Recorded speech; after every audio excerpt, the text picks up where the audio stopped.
मनुष्य मुक्त नहीं हो सकता, तो वो कर्म कैसे करे कि उसे पाप और पुण्य से मुक्ति मिले?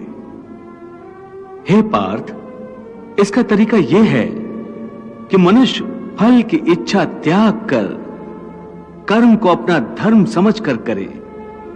फल उसे अवश्य मिलेगा, परंतु इस फल का वो विधान की इच्छा समझकर स्वीकार करे।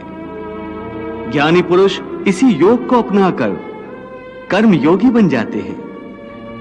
वाह प्रभु वाह! उस कर्म का तरीका बताओ जिससे कर्म करो और बंधन भी ना हो।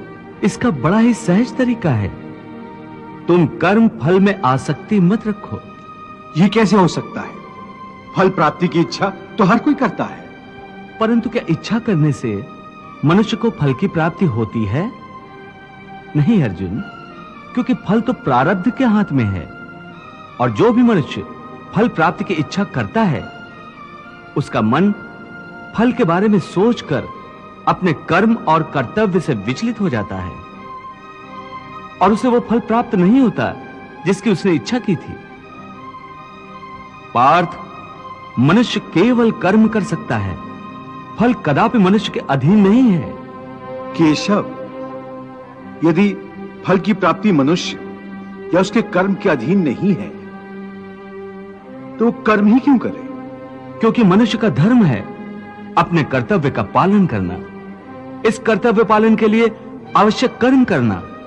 परंतु हे केशव, फल प्राप्ति की कामना छोड़ने पर मनुष्य में कर्म करने की प्रवृत्ति उत्पन्न कैसे होगी? यदि फल की इच्छा न रहेगी तो मनुष्य कर्म ही क्यों करेगा? हे अर्जुन, जो साधारण मनुष्य फल की इच्छा से ही कर्म में प्रवृत्त होते हैं वो सुख दुख आदि के चक्र में फंस जाते हैं। उनकी मन शांति नष्ट हो जाती है। हर पल हर समय फल प्राप्ति के विचार से उनकी निद्रा उड़ जाती है।